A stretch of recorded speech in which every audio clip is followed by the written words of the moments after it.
Messieurs, dames, bonjour et merci de suivre Kivu Morning Post, l'essentiel de l'actualité. Au sommaire, Mugisa Ndahora Frank, alias Arali, chef de la milice Zahir CRP, a quitté le maquis et déposé les armes.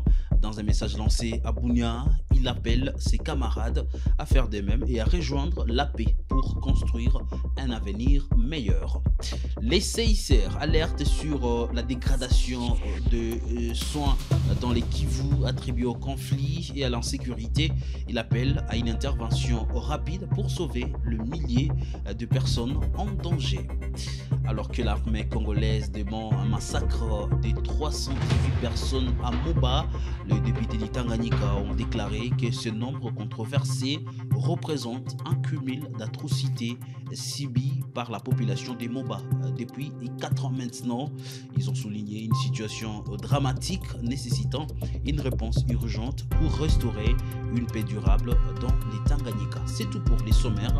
Messieurs, dames, bonjour et merci de nous être fidèles. Vous êtes nouveau sur Kivu Morning Post. N'oubliez pas surtout de vous abonner à la chaîne.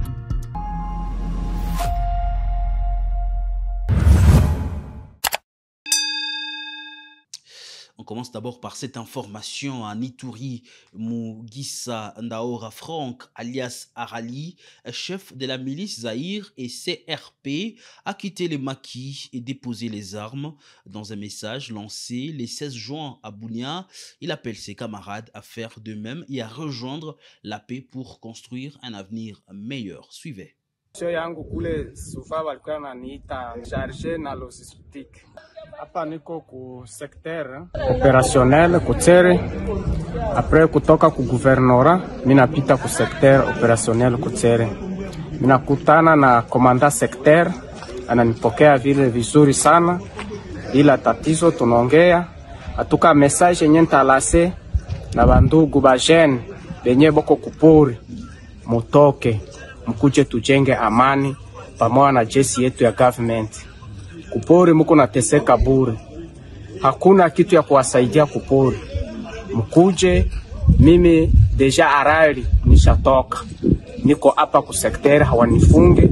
Atuka ne waasire, msiogope, government iko tayari kuwapokea, msikuwe na shaka. Atuka na tafurahi kupata mapel za wandugu wengine wenye kwa kupori. Msikuwe na shaka, sisi tuko tayari kuwakupanya, hata kwa government hawata wafunga. Mkuje tufanye amani. Government kuna watayarishia vitu ya vizuri sana yenye napasha saidia familia yenu, watu wasiwadanganye. Mtakufa, mtaacha wabibi yenu, wavef, watoto yenu njoo watakuwa waorfele. Hatuka na wasi na waomba wajene wote, msikuwe manikile.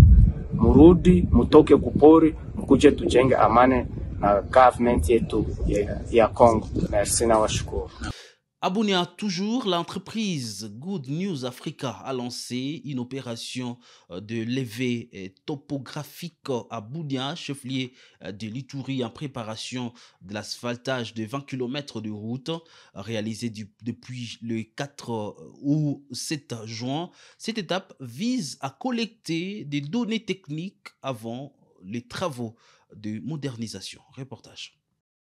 Bunia se métamorphose davantage vers autres kilomètres de voirie urbaine, ces routes incessamment asphaltées par l'entreprise Good News Africa Sarli. Il s'agit des axes Hôpital Salama, Mitera Police des Frontières, jusqu'au quartier Gouvernorat de la centrale hydroélectrique de Boudana, jusqu'à Tséré, près de la concession de l'université de Bunia, de l'hôtel Executive Lodge jusqu'au message du Graal, pour ne citer que ces axes. L'étude topographique des axes ciblés a été faite sans aucun incident en date du 3 au 7 juin 2025. L'ingénieur Fortina Kitoko, expert à topo aménagement pour le code de Good News Africa, explique que cette étape cruciale consiste à prélever si les données de la route répondent aux normes recommandées. Nous voulons rendre la ville de Bunia très propre par l'asphaltage qui va faire une belle vie dans la ville de Bunia. Il y a l'objectif de récolter toutes les données. Ce sont les études, les données qui sont existantes sur la route, on doit les placer dans l'échelle de plan. C'est à partir de là que nous allons connaître notre emprise. Si l'emprise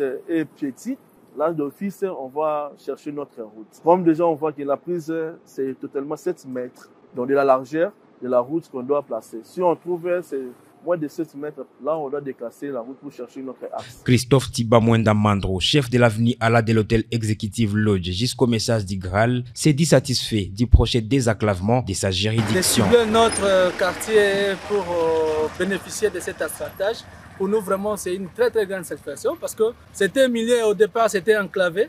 À travers les travaux que vous allez faire, en tout cas, le quartier sera vraiment très développé. Disons merci beaucoup à l'autorité provinciale. Ces 20 km confiés à l'entreprise Good News Africa Sarli seront financés par l'administration militaire de l'Ituri, dirigée par le lieutenant-général Luboya Kashamadjoni à travers la taxe conventionnelle des opérateurs économiques du secteur des produits pétroliers. En titre de rappel, c'est depuis le 23 mai 2025 que l'usine de la centrale d'Arobé de cette entreprise a été inaugurée avec celle de son partenaire Congo Éveil Logistique, qui pour sa part utilise l'usine de cocassage, toutes deux situées près des terrains en territoire d'Iroumou. Le Mwami Abdul Paloukou Kalemire et 3 autorités coutumières de Bachou a rompu le silence après le récent affrontement entre EcoGuard et le groupe armé Wazalendo dans la région du Graben. Pour apaiser les tensions, il a rencontré ses administrés le 16 juin 2025 au cœur de la Rift Valley. Encourager les habitants à vaquer librement en leurs activités champêtres dans le Rift Valley, en chefferie de Bachou, territoire de Béni, c'est l'objet d'un méga meeting très suivi qu'a tenu l'autorité de Bachou, Sa Majesté Mwami Abdul Palou Kalemire III, ce lundi 16 juin 2025 au Graben. La semaine écoulée, des tirs à l'arme ont opposé les éco-gardes et une faction de Wazalendo dans la région de Moalika, plongeant ainsi la population cultivatrice du Graben dans un suspense. Du coup, les activités ont été arrêtées. Il fallait la présence du chef de la chefferie de Bachou pour remonter les morales dans les chefs des habitants qui sont concentrés dans la saison quittérale des haricots ces derniers temps.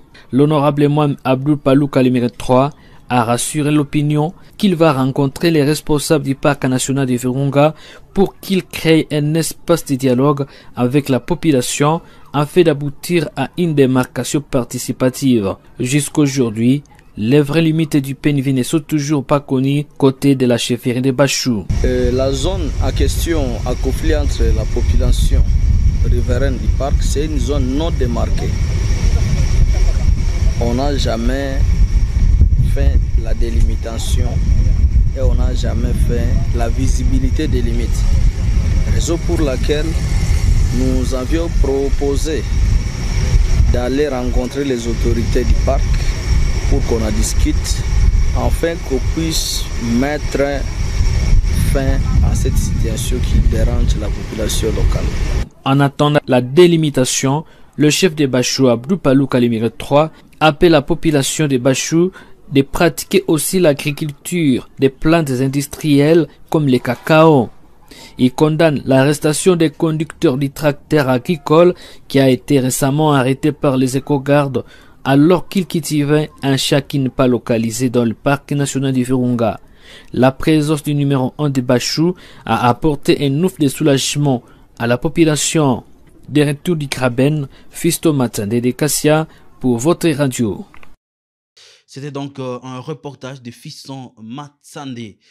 Et puis nous allons parler de la situation avec les CICR. Le Comité international de la Croix-Rouge CICR a exprimé ce 17 juin une vive inquiétude concernant la détérioration du système de santé dans les Kivu en République démocratique du Congo. Cette dégradation est attribuée aux conflits armés, à l'insécurité persistante et à la baisse significative de financement humanitaire. Des détails avec vous, Faustine Binja. Le CICR avertit que sans intervention rapide, la vie des milliers de personnes est en danger. Entre avril et mai 2025, le CICR a réalisé une étude sur 109 centres de santé dans le Nord Kivu et le Sud Kivu. Les résultats révèlent un risque d'effondrement du système sanitaire menaçant des millions de personnes. Avec un accès à des soins et à des médicaments fortement restreints, les risques pour une personne vivant au Nord et au Sud Kivu sont alarmants. a déclaré François Morillon, chef des déclarations du CICR en RDC. L'insécurité due au combat limite les déplacements des malades et entraîne souvent la fuite du personnel soignant. En conséquence, les consultations chez les enfants des moins de 5 ans ont chuté de 50% par rapport à 2024. Le nombre d'enfants vaccinés est également en forte baisse, passant des 67 000 en 2023 à seulement 29 000 en 2025. Une autre préoccupation majeure est l'augmentation des morts-nés qui a quadruplé dans certaines structures du Nord Kivu. Étienne Penlap, coordonnateur santé pour le CICR, a souligné que cette situation met en danger la couverture vaccinale des mères et des nouveau-nés. On observe une augmentation de plus de 4 fois des nombres des morts-nés au Nord Kivu, déclare Étienne Penlap, coordonnateur santé pour le CICR en RDC. Les mères peinent à accéder aux soins, ce qui menace la couverture vaccinale et la santé des nouveau-nés, sont dans une région touchée par de nombreuses maladies. De plus, le CICR signale une multiplication par 7 des consultations en santé mentale avec plus de 4600 cas liés aux violences armées et sexuelles. L'étude révèle que près de 75% des structures interrogées font face à des ruptures de stock des médicaments. Les médicaments et biens matériels ont été emportés lors des pillages, a déclaré Safari, infirmier au Sud Kivu. Le CICR insiste sur les faits que le droit international humanitaire impose aux parties belligérantes de protéger l'accès aux soins de santé. Face à cette situation critique, François Morillon appelle à des mesures urgentes. Il est impératif que toutes les parties respectent et protègent les malades et les personnels soignants et facilitent l'accès humanitaire aux soins médicaux. La situation nécessite également un financement transparent et durable pour soutenir l'action médicale dans la région. À Kisangani, le gouverneur de la Tchopo, Paulin Lemba Ngonda, est revenu à Kisangani lundi 16 juin 2025 après la 12e conférence du gouverneur à Kolwezi. Il a formulé des recommandations pour relancer des projets d'infrastructure, notamment la construction de la route nationale numéro 3 à Kisangani-Walikale. Il a également abordé la situation sécuritaire à Kisangani, affirmant que des mesures urgentes sont prises contre le banditisme urbain. Reportage. À cette descente de l'avion, le gouverneur de province est accueilli par les membres du comité provincial de sécurité. À leur tête, le gouverneur intérimaire. Après les honneurs de la police nationale congolaise, c'est une foule enthousiaste composée de diverses couches sociales qui a fait le déplacement de l'aéroport pour souhaiter la bienvenue au premier des Tchopolais. Abordé par la presse, le chef de l'exécutif provincial fait savoir que ces assises ont été bénéfiques pour la Tchopo avec quelques recommandations prioritaires. Un bon message, c'est que nous avons fait le nécessaire parce qu'il y a des recommandations urgentes, obligatoires que nous avions fait, notamment la réhabilitation de la centrale de la Tchopo, il y a la route Kisangani-Walikale, RN3, ce sont des recommandations très urgentes que nous avions formulées. Et je crois que si ces deux projets se réalisent, ce sera un pas d'avance que nous allons faire dans le cadre du développement de notre province. Parlant de la sécurité, le chef de l'exécutif provincial rassure la population des dispositions prises et insiste sur l'implication de tous les Tchopolais pour traquer les malfrats. Tous les services sont déjà mobilisés pour ces faits. Pendant que je vous parle, je pars directement au gouvernorat pour lancer une activité de formation de la sécurité à la base, qui sera clôturée par le vice-premier ministre, le ministre de l'Intérieur.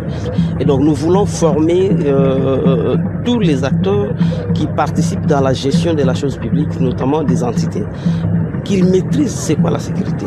Les chefs d'avenue sont impliqués, les chefs de groupement, les chefs de quartier, les chefs de secteur, chefs de chefferie, le maire de la ville, bourgmestre, et à leur tour, ils seront des formateurs pour aller aussi former la population, sensibiliser la population.